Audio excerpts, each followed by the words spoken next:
From Rochester to Philadelphia, local pilgrims guided by grace make the journey to see the Holy Father. It's mind-boggling to think that one of the people who has the greatest potential to change the world is going to be possibly within 1,000 people of me today, and that's just amazing to me.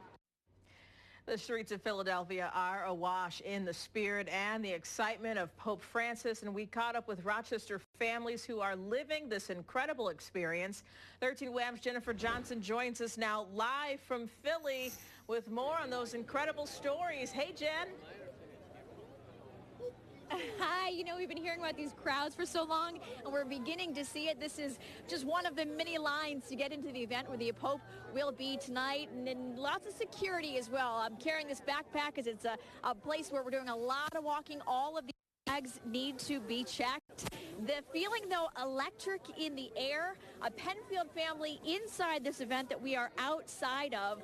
They've been in sessions all week long talking about the focus on family. But what does that mean?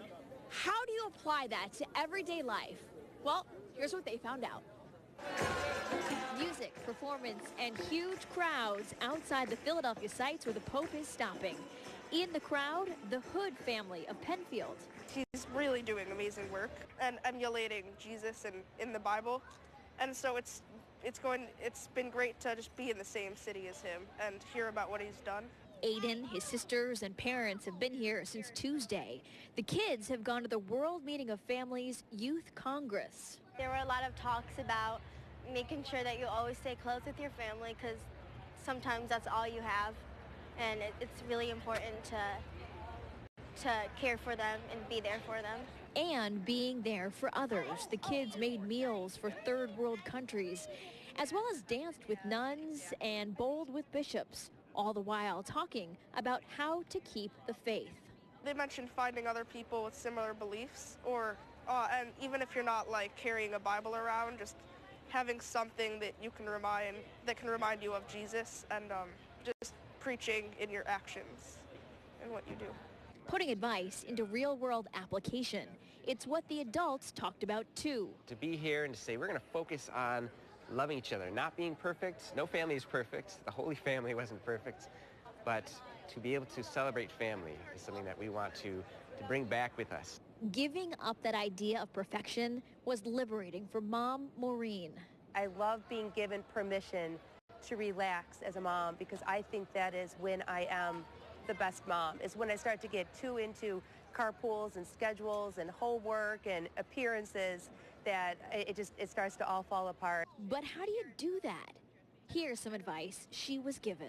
One of the things was stop trying to compare yourself to other families, because when you do that, you lose the uniqueness of your own family. Stop trying to think that what you need to do is give your child every single opportunity to do everything. Sometimes just being together at home is what they really need.